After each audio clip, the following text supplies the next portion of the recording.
Saya ulangi, Assalamualaikum warahmatullahi wabarakatuh. Siang ini kita akan belajar. Saya akan cek kemampuan kawan-kawan dari awal. Apa aja sih? Jadi nanti akan saya tambahi yang tidak bisa. Nah, jadi hari ini saya akan cek dari awal. Tentu langsung ke mesin. Jadi ini udah saya siapkan satu aja mesin kita ini. Ada satu mesin yang saya siapkan. Vivo Y91. Masih utuh. Masih utuh. Anggap kata ada orang datang, Bang, servis. Mati. Gitu kan ya. Handphonenya mati. Jadi, apa yang harus kita lakukan? Pertama kali. Begitu dia bilang mati. Ya, Pak tunggu dulu sebentar ya. Kita cek. Atau Pak silakan duduk. Kita cek dulu. Pakai apa? Pakai power supply. Pakai power supply. Ya, apapun power supply-nya bebas. Nah, di sini berarti kawan-kawan harus bisa cari test point. Cari test point. Artinya kita harus bisa menyalakan, mengukur ini tanpa menggunakan kabel boot. Itu yang pertama. Tanpa menggunakan kabel boot. Seandainya kabel boot tidak punya. Tapi kalau kita udah punya kabel boot, ya sah-sah saja. Seperti ini. Oke, tahap-tahap aja. Jadi nanti tinggal diterapkan aja ini. SOP-nya betul-betul dari awal. Ya, ambil PSU. Oke, kita nyalakan PSU-nya. Kita nyalakan PSU-nya. 4 volt ya. Cukup 4 volt. Tapi kalau pengen aman betul, pengen nanti biar tidak nambah-nambah tegangan, ini ubah aja langsung jadi 4,2 volt. 4,2 volt. Berapa ampere? 2 ampere cukup. Ya, 4,2 volt. Saya save nih. Nah, keluar titiknya. Berarti M1 siap setiap saat dipakai. Kemudian kita siapkan kabel boot. Ya, kabel merah hitam seperti ini aja. Ini agak-agak lain modelnya ya. Saya baru dapat kemarin kayak gini. Agak-agak lain. Ini bisa buat nembak, buat nusuk. Oke, seperti ini. Saya tambahi dulu tampilannya. Colornya ini. Color berarti. Oh sorry, color. Color. Layar awalnya di kamera atas. Kamera atas ini Z capture. Kemudian kamera keduanya yang samping. Ini kamera depan. Kamera ini. Oke ini. Ini saya kecilkan. Saya crop. Sebentar ya, kita setting dulu.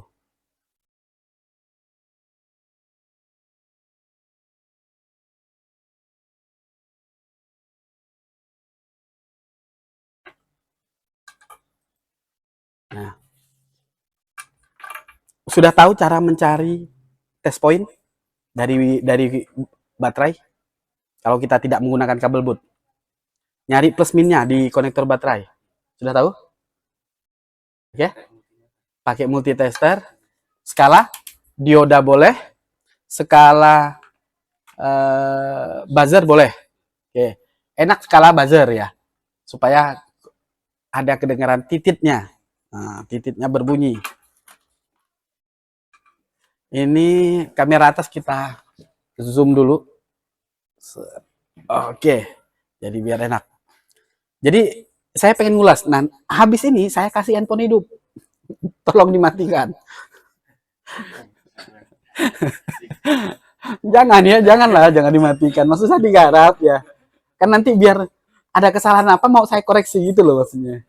Wah, ini salahnya di mana? Karena sebagian handphone itu harus hidup. Apa istilahnya datang tuh hidup gitu loh. Kalau datang mati sih kita gampang ya, nggak ada beban ya. Sebagian tuh nggak ada sinyal nanti masuknya ke CPU, nggak ada getar, nggak ada audio ya masuknya juga ke CPU. Ending-endingnya gitu. Jadi bagaimana nanti kemampuan kita gitu ya. Nah, jadi ini kita cari dulu test point-nya. Nah, ini saya lihat ini udah hitam di sini. Ini kemungkinan besar bekas touch point-nya yang sudah lepas. Jadi mau tidak mau kita menggunakan kabel boot. Nah, kabel boot di PSU ini agak ada masalah. Saya bilang agak ada masalah begini. Begitu kita tancap, dia sudah ada arus yang naik. Ini keluhan dari kawan-kawan yang lain juga ternyata terjadi di saya nih. Padahal belum dipakai ya. Jadi sudah ada beban. Padahal kalau di PSU lain, ini normal-normal saja. Gitu. Nah, jadi saya nggak paham apa perhitungannya dia di sini. Tapi ini anggap, bayangkan aja nih 0. Jadi nolnya dimulai dari 2. Oke, ini kita cari kabel bootnya. Bukan. Saya malas kadang kabel boot ini karena apa? Nyarinya susah.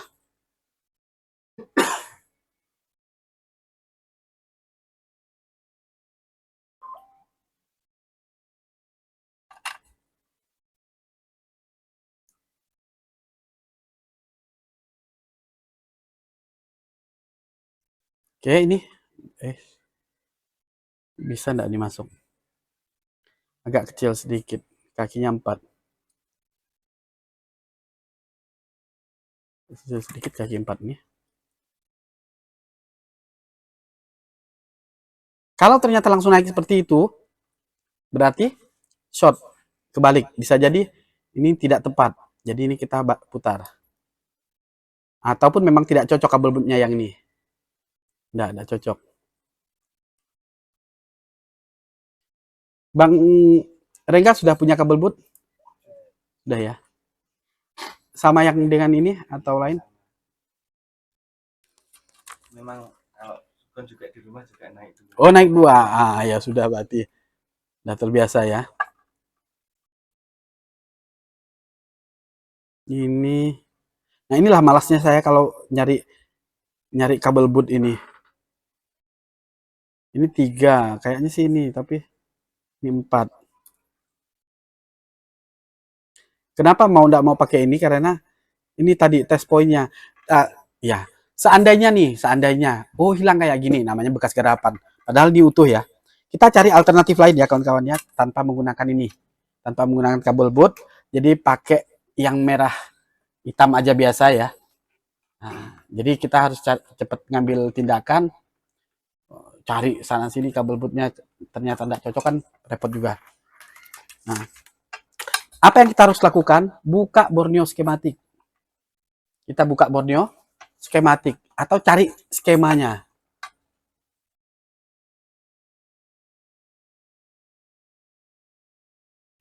Cari skemanya. Mana nih? Oke. Nih. Tadi Vivo Y91 ya. Vivo Y91. Apa yang harus dibuka? Di sininya. Charger data. Oke. Intinya sampai di tahap-tahap awal ini jangan sampai kita, ya maaf, ini yang paling sederhana ya. Y91.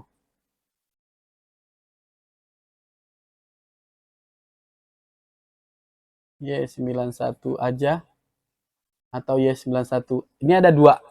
Ada 2. Kita nggak tahu ini yang mana satu. Tinggal kita cocokkan nanti. Kita buka MTK dulu, lalu kita buka hardware solution, langsung ke charger data. Bang Rudi nih sampai di sini masih sudah biasa nyoba di sini? Sudah ya. Jadi kan ada bawa laptop? Oh enggak ya. Pakai laptop sini, komputer sini ya. Oke. Nah, sudah terbuka, kita lihat. Ini bukan mesinnya. Ini kamera 2 di sini, ini soket. Kemudian ini bentuknya. Ada sudut di sini, kecil. Ya. Ini tidak ada. Ya kan? Berarti bukan ya? Oke, kita buka yang Qualcomm.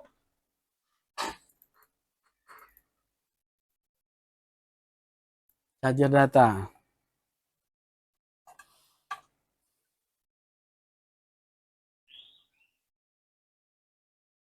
Oke, ini berarti yang Qualcomm. Baik. Nah, kita buka konektor baterainya. Tadi test point-nya di sini. Sudah hilang. Test point-nya sudah hilang. Nih, hitam. Maka kita cari test point berikutnya. Jadi jangan pusing-pusing. Cari test point berikutnya kemana dia? Telusuri.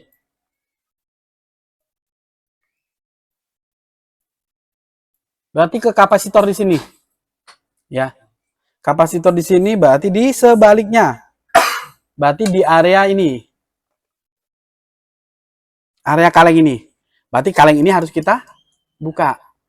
Pertanyaannya, pakai apa buka kalengnya? Kita punya dua pilihan. Kita bisa menggunakan tang potong atau kita bisa menggunakan blower. Nah, di sini sudah pertimbangan ini. Kita mau apa ini kira-kira? Pertimbangannya satu. Kalau kita menggunakan blower, tentu panasnya nanti menyebar. Bisa jadi ada masalah baru nanti dari handphone ini. Ya kan? Atau kita buka menggunakan tang potong, tapi nanti juga ada masalah barunya apa? Ada jalur yang ketarik. Gitu. Kalau untuk saya, ya, misalnya dia jauh dari CPU, saya lebih memilih menggunakan blower. Jauh lebih enak. Ya, menggunakan blower. Apalagi ini kecil, jadi nggak begitu lama nanti. Kita fokus aja di ujung. Di ujung ini kan nggak ada komponen apa-apa. Ya, di ujungnya sini, di sebaliknya, tidak ada komponen yang dilem. Yang dilem di area ini. Nah, jadi kita putuskan menggunakan blower. Oke. Saya nyalakan ini. Untuk cepat, karena dia kaleng, saya tidak menggunakan panas yang rendah. Saya langsung gunakan panas yang cukup tinggi. Saya lihat channelnya di blower kita. Ini 360, tapi saya tambah lagi. Jadi 380.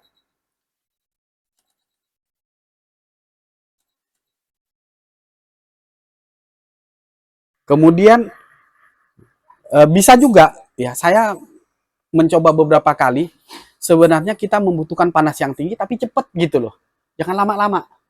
Jadi kawan-kawan jangan terpatok ke suhu yang saya gunakan ini. Jadi kawan-kawan bisa pilih misalnya 400 boleh nggak? Boleh aja. Tapi nggak lama waktu kontak dengan PCB. Nah, menitnya abang yang ngatur sendiri nanti. Nanti saya tunjukkan ada beberapa video master betul dia. Dia nyetak ulang CPU iPhone itu hanya waktu 5 menit. Panas yang dia gunakan berapa coba? Tebak. Tebaklah yang udah biasa. 380. 500 yang dia pakai. Ya nanti saya tunjukkan videonya ya. Dia pakai tinggi. Kenapa dia berani? Karena jarak kemudian lamanya itu. Jadi dia lebih pilih panas tinggi, ya tapi cepat daripada panas yang tidak begitu tinggi, lama malah membahayakan IC gitu. Boleh dicoba nanti. Wah, kata orang-orang, nggak kepanasan, bengkak tuh, mati IC. Ya tenang aja bos. Nah, makanya ini harus kawan-kawan di sini. Ini kan tidak saya sampaikan di luar. Karena kalau saya sampaikan di luar, jadi nanti dianggap aliran sesat nanti saya. Gitu ya. Aliran sesatnya nanti apa? Bikin handphone mati. Ini Biasanya kalau apa IC itu tahan berapa menit kalau di tidak bisa diukur sebenarnya tahannya. Itulah saya bilang tadi. Kalau kita nanti sudah terbiasa, jadi feel kita udah jadi sendiri gitu loh. Oh ini kira-kira tidak boleh lama gitu. Intinya ya jam terbang nanti menentukan. Ya, jam terbang. Nah, kita lihat aja nih. Ini udah dengan bahkan ini saya tambah enggak ada masalah. 400. Ya, 400.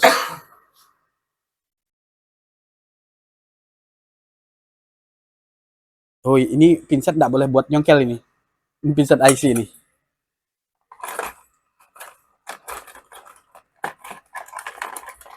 Nah, ini enggak apa-apa. Kita lihat. Nah, kalau model kaleng seperti ini, ada lubang-lubang nih, kita nyongkelnya dari atas ini. Nah, masih bisa masuk pinset, jadi agak-agak ditarik sedikit gitu.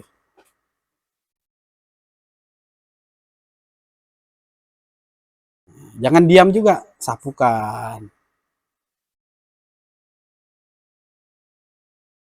Tapi nggak usah pakai hook ya. Nggak usah.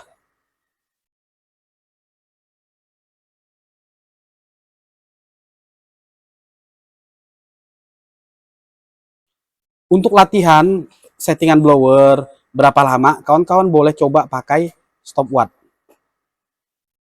Biasanya waktu latihan berapa lama nih bongkar kaleng? Lama banget ya? Ya nggak? Nah, ini harus agak berani sedikit ini. Jadi suntikan private-nya saya itu agak berani menggunakan blower. Wah, nanti mati-mati. Ya, namanya juga uji coba. Gitu. Kalau enggak, kalian enggak nyoba dengan panas yang agak berani sedikit, ya tadi panasnya 380, 350. Tapi lamanya 2 kali. Sama saja nggak? Seperti itu. Nah, cuman yang panas tinggi tidak boleh digunakan pada plastik. Soket gitu ya, nanti kena 400 aja langsung. Biar enggak lama katanya, enggak bisa, itu enggak masuk. Ya, tetap aja dia melonyot. Ya, panasnya tetap 300 tapi pelan, lama nggak apa-apa.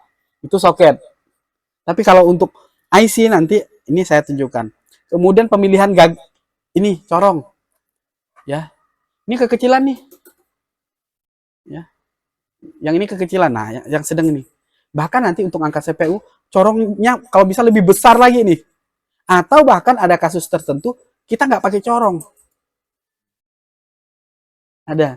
Nanti itu boleh dimainkan. Ini eksperimen untuk membuat kita lebih punya banyak apa ya pengalaman dalam mengerjakan IC. Oke. Nah, di sini tadi kita lihat ya rapi. Arah saya nyongkel tadi dilihat. Kemudian test point-nya tadi di mana? Di atas ini ya. Ini. Oh ya, kapasitor di sini. Di kaki bagian dalam. Jadi mau nggak mau kita harus ngasih kawat jumper di sini. Bagian dalam, kaki bagian dalam. Oke.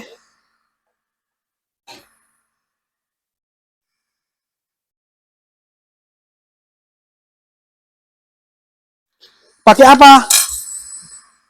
Pakai kabel. Enak.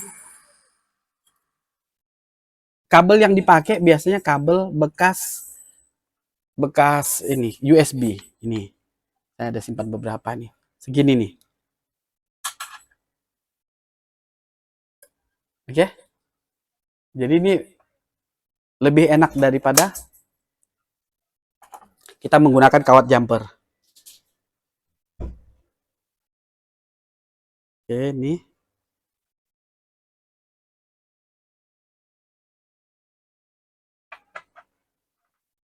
Nah, seperti ini ya.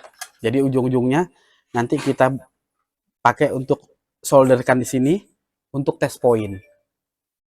Ya. Berarti di kaki di kapasitor ini boleh. Yang mana? Yang ini, kaki yang bawah atau kapasitor ini kaki yang kanan. Nah, baik, ini lalu supaya enak dalam jumper menjumper begini, kawan-kawan gunakan timah cair. Ya, gunakan timah cair. Ini kita pakai 2 uul 183.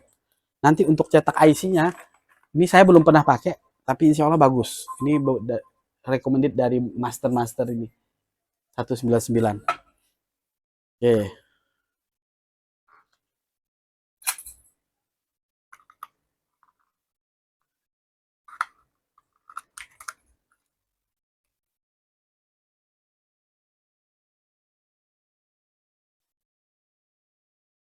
Ini saya taruh di sini timahnya sedikit.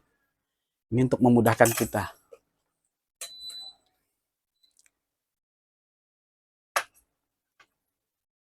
Nah, udah kayak gini nih mainnya memang mau nggak mau mikroskop. Kalau saya. Udah nggak masuk mata saya kalau nggak pakai mikroskop.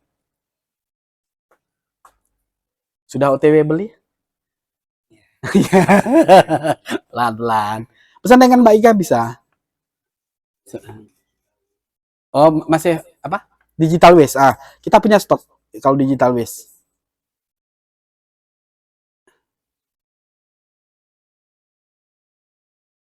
Nah, jadi di ujungnya ini kita kasih timah biar gampang dia nempelnya. Seperti ini. Nah, dan kalau lagi nanti pengen gampang yang sisi satu di komponennya biar langsung bisa nempel, ini kita kasih timah juga. Oh, oh, ini yang remote.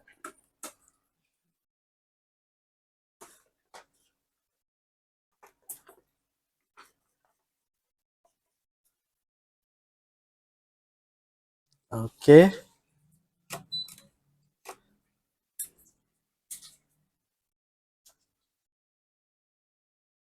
Ini kursi saya kerendahan.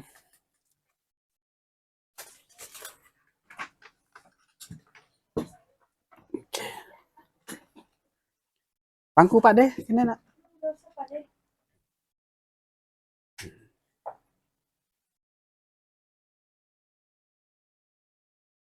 Nah, seperti ini kan. Dioleskan sedikit. Baru yang tadi kita solderkan.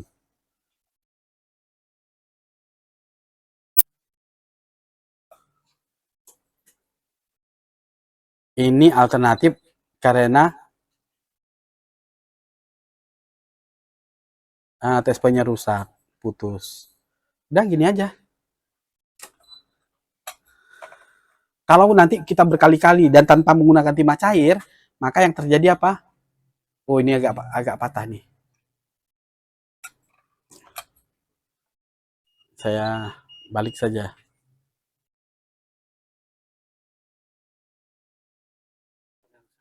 Kapasitornya rusak nanti. Bukan rusak, apa? Lepas malah. Nah, ini. Dan harus dipastikan yang lain-lain juga tidak kena, ya. Ini harus bersih. Nah, kita lihat bersih. Aman ya. Yakin lagi, kasih thinner, kasih cairan atau alkohol.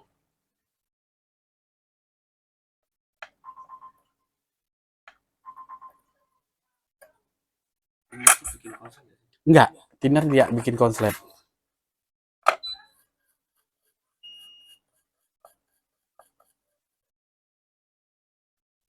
Sudah, baru kita kasih tegangan ya. Kita kasih tegangan.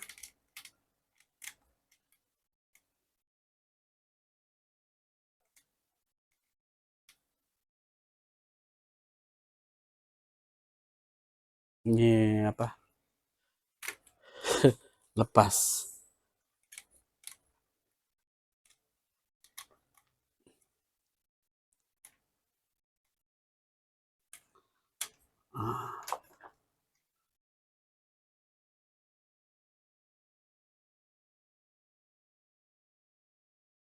Oke. Oke. Baik, ini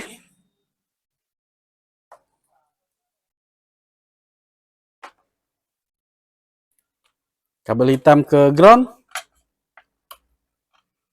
Lalu kabel merahnya tadi ke sini. Kita lihat dulu arusnya. Jadi sebelum kita eksekusi, pastikan dulu arusnya normal atau tidak, atau seberapa.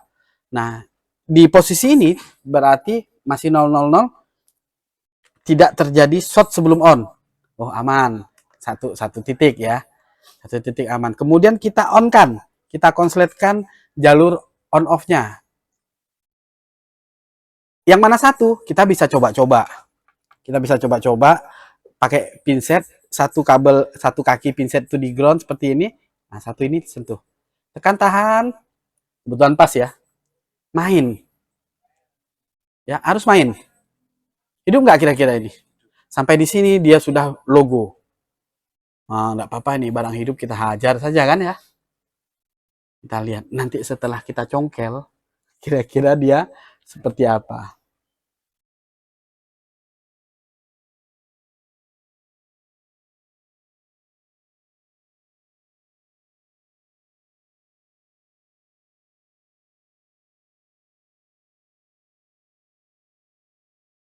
Kalau tiba-tiba nanti setelah 1 menitan nggak kata lagi setelah booting lalu dia hilang nol jadinya, itu wajar. Kenapa? Karena kita tidak menggunakan kabel boot power, hanya plus dan min saja. Jadi memang saran saya supaya memang lebih pasti gunakan ini. Dan stok kita untuk kabel ini nggak cuma satu. Cari merek yang berbeda. Pakai Sunshine misalnya. Saya punya tuh yang di depan tuh kan Sunshine satu persatu. Itu untuk alternatif. Atau paling enak lagi yang sudah pasti pakai apa? Kira-kira? Baterai. Jadi baterai bekas tuh kemarin saya ke MQ Cell. Wah, saya lihat banyak baterainya. Saya suruh Widi, Mas Widi, coba dicopot itu kepalanya sebelum dijual. Jadi baterai bekas tuh kita jual memang. Ada iya, kepala yang kita ambil, nah selnya itu laku. Laku sekilo 30.000 kalau nggak salah saya. 30 apa 20 lah, kurang lebih seperti itu. Oke, nah kalau dia main terus gini nggak henti-hentinya, setelah kita tunggu beberapa menit, naik turun, jadi kayak ada proses berulang, namanya boot loop. Ya, apalagi kalau dari nol. Kalau ini bisa jadi dia logo mati, seperti ini. Kan? Jadi enak lagi sebenarnya kalau saya menghayal ini ada power supply yang kita bisa melihat berupa grafik. Jadi kalau grafiknya naik turunnya panjang sama beberapa menit, berarti itu bisa dipastikan boot loop. Saya punya sebenarnya ada tuh tidak saya pasang, namanya Riden. Jadi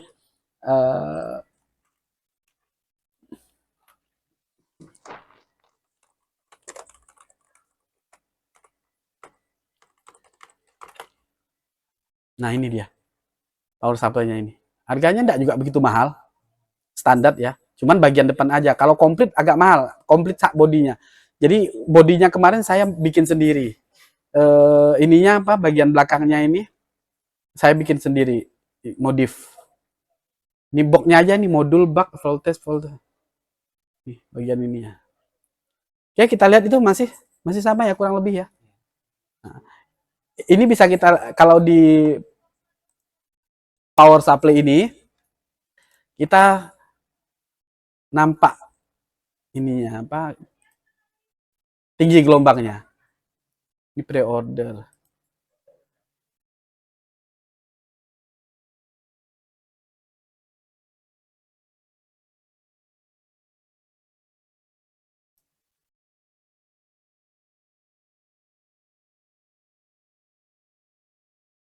Nah, nih. Dan bisa disambungkan ke komputer. Jadi kita ngeliat grafiknya di monitor. Ada aplikasinya. Ini. Boleh nanti kalau cuman saya sendiri jarang pakai. Nah, kalau kita pengen cepat lihai dalam latihan, oh ya seperti ini gitu. Inilah yang paling enak diperhatikan tuh di sini di apanya nih wattnya ya. Nah, di wattnya 49 5 3 499 3. Ya, ini kan berulang-ulang nih. Berulang-ulang masalah dia. Gitu. Berarti something wrong. Gagal booting. Maka selanjutnya yang harus kita lakukan kita bongkar. Nah, kita bongkar.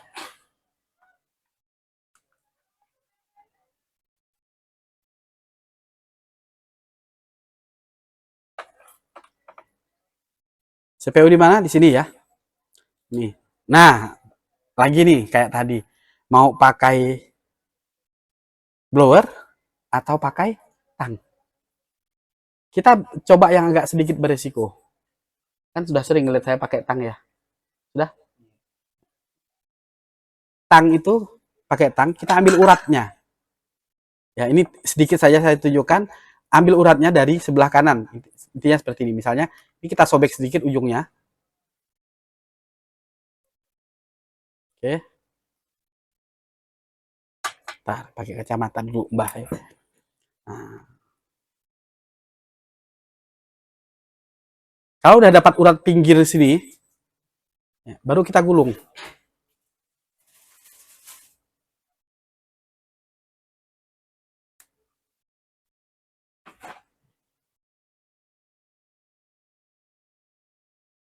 Ada gerinda, saya lihat merek mekanik itu kecil, tajam.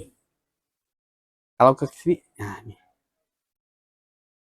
Jadi jangan diputuskan kalau udah di ujung sini, ya ketemu uratnya.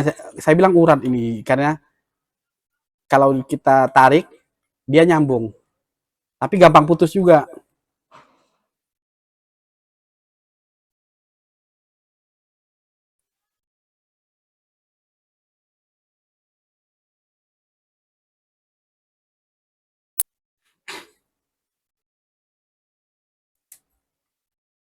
Agak susah dari situ. Ini coba satunya.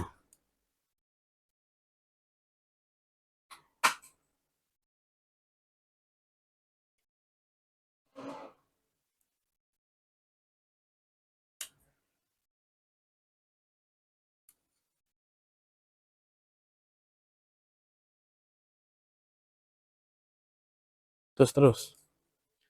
Cuman cara ini yang paling aman kalau kita menggunakan tang potong. Nah, kalau udah dapat begini, tinggal gulung. Aduh, putus. Ini nggak bakalan putus jalur nih. Nggak bakalan. Tapi memang lambat.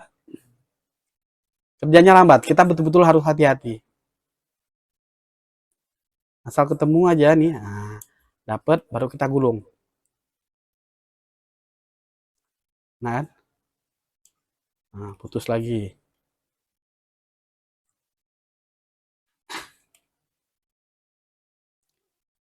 Nggak bakalan sobek ini. Tapi harus telaten. Nah, jadi, ya kan? Nggak bakalan sobek. Sering nyobek? Nah, kenapa ditarik lewat atas? Gitu. Saya kalau nggarap sendiri, ya begini. Karena lebih santai gitu ya. Nah, paling tantangannya di bagian paling ujung nanti. Karena udah makin lama kan makin tidak sabar tuh. Ini. Padahal ya kalau sabar aja dulu gitu kan. Kalem-kalem. Kalau udah kejadian sobek gitu nanti di Nggak bisa. kalau di itu Tinggal kita untuk nasib hitungannya. dijamperin nggak bisa. Kalau nampak tahu jalurnya bisa. Masalahnya kan nggak ada skemanya kadang.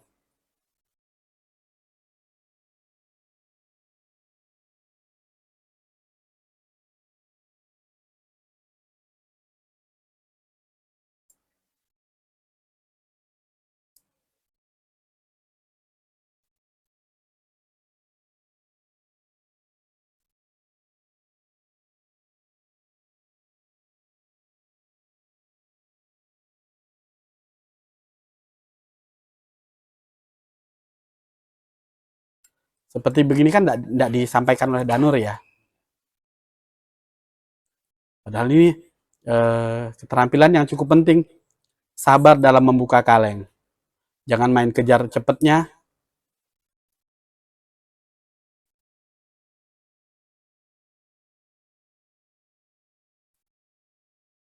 Megang tangannya pun nggak boleh sekuat-kuatnya.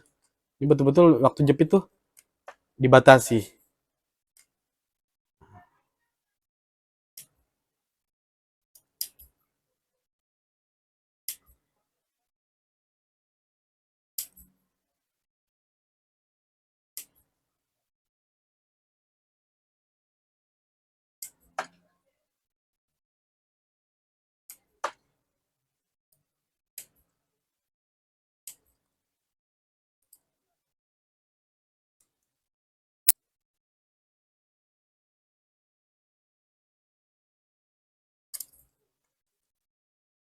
Jadi ceritanya malah pakai tang nih, nggak pakai blower.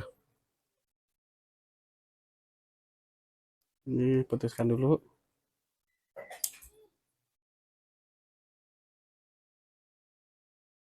Nah, nih, kan sobek nih. Ini bukan bukan yang di pojok itu, tapi di bagian pinggir biasanya aman.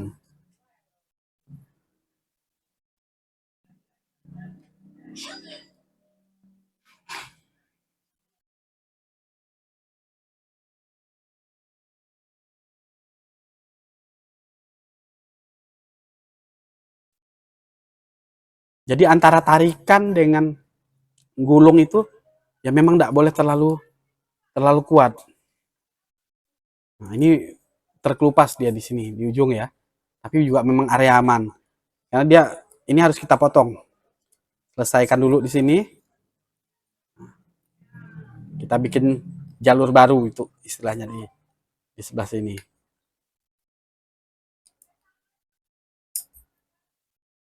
Nah, kalau kayak gini rawan rawan sobek karena ini keseluruhan keseluruhan ini. Kita lihat.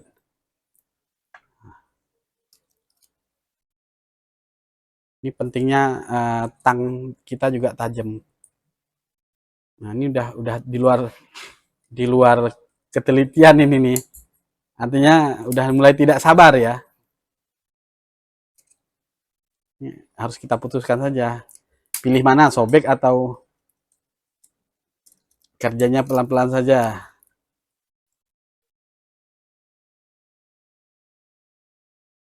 Nah, putuskan mulai lagi tadi ngambil ngambil uratnya di sini.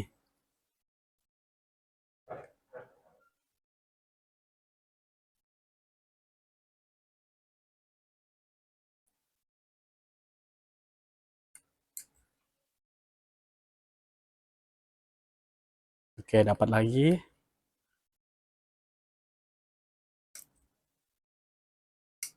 Putus lagi, kena kena kaleng ini. Kaleng ini harus kita potong dulu.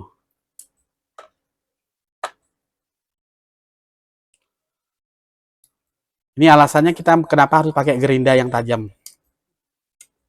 Saya ada lihat tuh iklannya.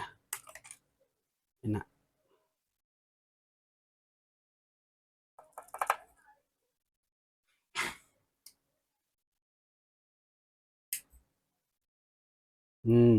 Tanpa enggak pakai uratnya ini. Nah, ini biasanya kita kasihkan narik nih. Wah, gampang ya gitu ya. Enggak sobek. Nah, akhirnya kita tarik lagi. Nah, tantangannya di pojok nanti di bagian akhir. Jadi kalau mau sabar ya tetap balik ke caranya ambil bagian pinggir digulung.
Nah, sobek di sini. Oh, ternyata di sini ada tulang, ada batasannya, ada bedengannya di sini.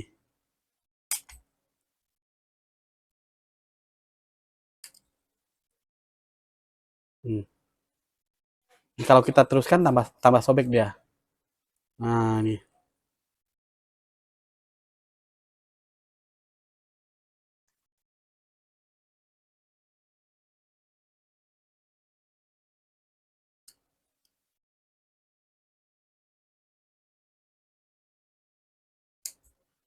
Sobek, ketarik ya. Udah aja enggak sabaran ya, Mas ya. Jadi tantangannya itu tadi sabar aja. Tantangannya cuma di situ.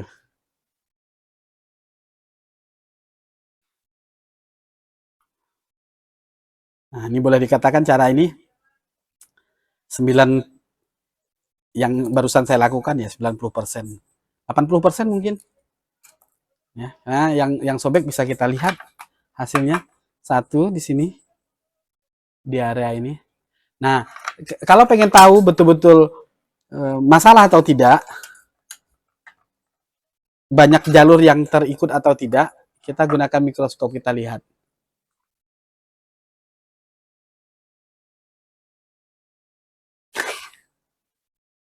Hati-hati, kita lihat tuh. Ada nggak kira-kira jalur? Nah, kan? Putus ya? Nah,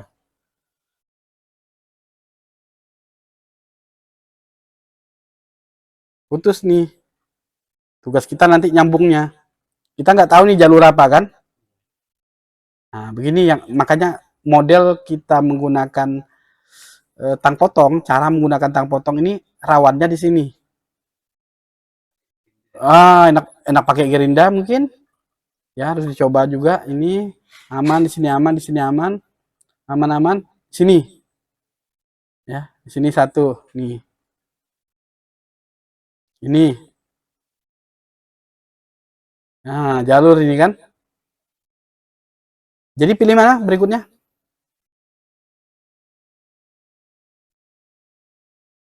Gerinda kalau enggak blower. Jauh lebih aman daripada kita nanti yang pusing sendiri gitu loh. Ya, saya udah hati-hati banget rasanya, ya kan?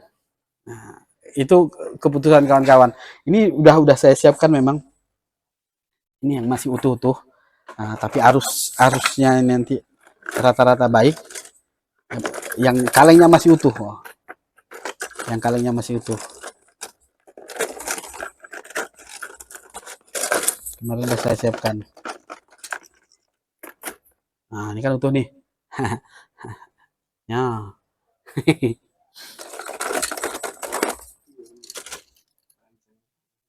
Ya, selamat kan? Anda dapat bintang. Ini itu ya. Ya. Nanti ngerjakannya di sini satu-satu. Jadi cobakan pakai alat yang komplit. Karena harapan saya kayak Bang Rengga betul-betul nanti servisnya profesional, nggak ecek-ecek gitu loh. Toh, insya Allah modal kan mengalir terus. Itu jadi nggak usah khawatir. Gitu juga Bang Rudi nih. Kalahkan yang di sana yang ecek-ecek gitu. Jadi ya mikroskop ya harus punya nanti target gitu loh, target. Tapi juga jangan langsung, wah, dari BPKB beli alat, jangan. Kalau bisa ya memang aset yang nggak kepake gitu, jual aja nggak apa-apa. Daripada kita hutang. Hutang nanti tidak enak karena jatuh tempo. Padahal servis kita belum tentu langsung boom. Bayangkan Gajah Ponsel, saya buka dengan modal 80 juta. Sampai hari ini kita lihat omsetnya ya. Kita lihat omsetnya. Ini udah bulan ke-6.